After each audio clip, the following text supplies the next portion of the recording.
and the U.S. is building up a new dollar system unto itself, something that is going to be different than this offshore standard that has really predominated since, you could say, going back to 1971, where Nixon's decision to turn off the gold window for institutional redemptions basically just turbocharged the growth in terms of credit expansion and the offshore dollar framework. But it's been underway since 1945, really, since all international trade and settlement and the Western powers that emerged victorious to World War II basically just steered all economic activity into the dollar. Well, there's a new sheriff in town. This process started, we've talked about, with the implementation of SOFR and the tri-party repo settlement structure in 2018.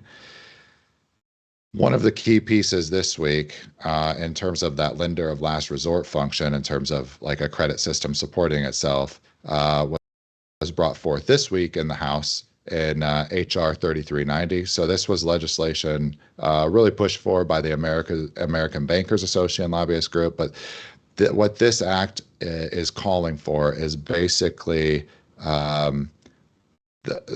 the legislative branch, and then I expect the executive is going to also sign this. This will not be vetoed. They're going to require the Board of Governors of the Federal Reserve System to basically modernize its discount window lending program. So old school discount window, this thing's been around for, I mean, several decades. Like, just think about it as ancient for all intents and purposes. What this does is, if you're a bank and you're in trouble, like you're facing a pinch, you're borderline insolvent, and you need access to dollar capital to meet your liabilities. Let's say the market won't lend to you. You can't obtain dollar capital. Well, if you're a bank inside the Federal Reserve System, you can go to the discount window, borrow dollars from the Fed, this Fed funds rate type borrowing, and obtain that capital you need to hopefully, survive your pension and stem off a failure of your bank. In a sense, like, the mechanism for this system is not built up for the basically the speed and basically just throughput, processing, et cetera, of transactions that the pace of banking in today's economy just demands.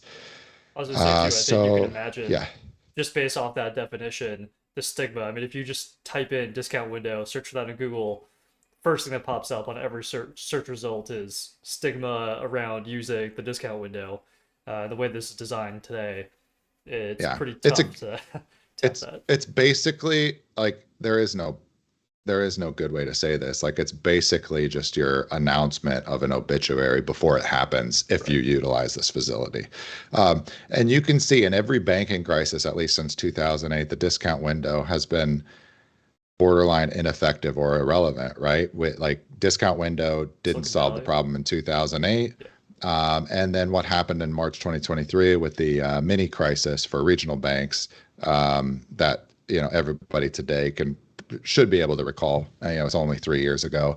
Um, Discount window didn't play a role in providing the lender of last resort liquidity that you would want it to in the Walter Badgett framework, right? Lend freely at a high penalty rate. Lend freely against good collateral at a high penalty rate, right? Is the general saying of how this should operate.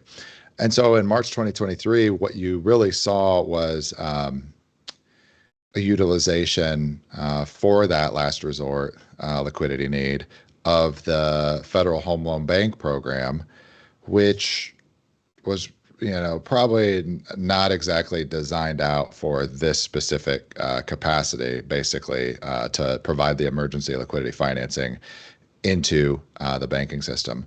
One of the drawbacks of the discount window, you can only borrow on 90-day terms, versus FHLB could or would allow for longer term borrowing.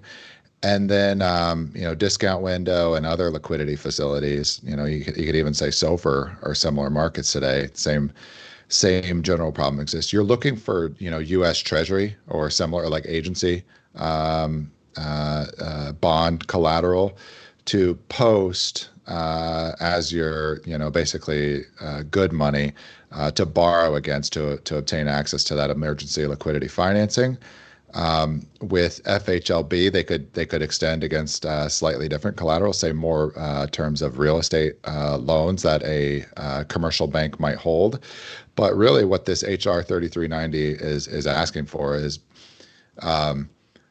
basically bringing up the technology to where we are today, where instead of requiring a phone call for yes no approval on collateral, a very manual high touch process, that might take several hours, a full business day, afternoon, maybe even going on to a few days for a determination to be made on, hey, what's going to be accepted from a bank's balance sheet as lending collateral.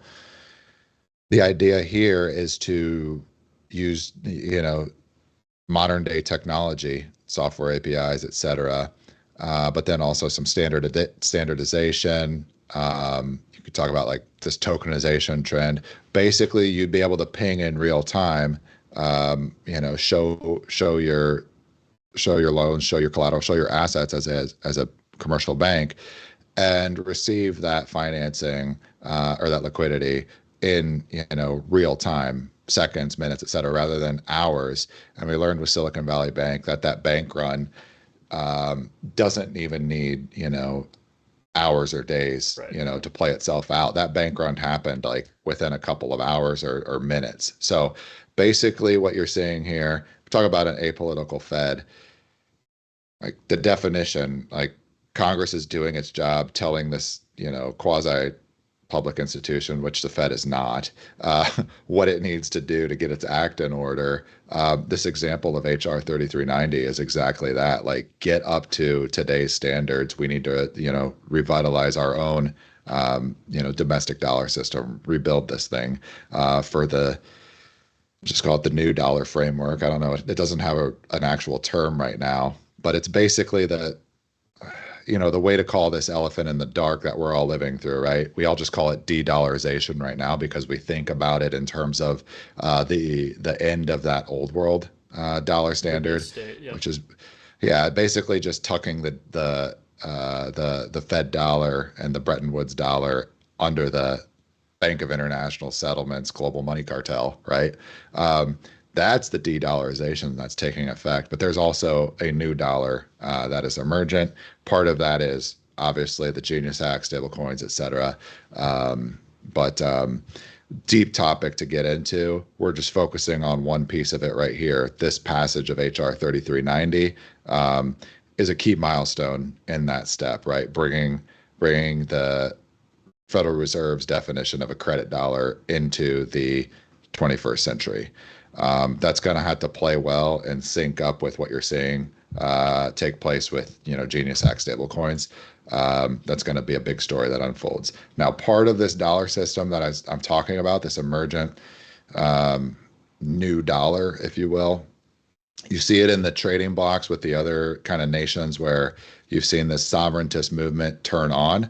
We talked about last week, the big story of last week, the Japan elections on Sunday, saw Takaichi's LDP government come in. We talked about the four levels to hit, starting with the simple majority, 50% plus one, right? That's the weakest parliamentary majority that would be possible versus the strongest would have been the supermajority, the 2/3 control of the Japanese Diet, which allows for, basically we called it like 3 yards in a cloud of dust football, like whatever you want to do, we're just going to run over you. You can't stop us. That's what they got. They got a 2/3 supermajority. They could, if the political consensus exists within the LDP faction, they can now modify the Japanese constitution that was kind of implemented, could say, within Japan, but really upon Japan, I would say, in the 1945 aftermath Post World War of II. World War II.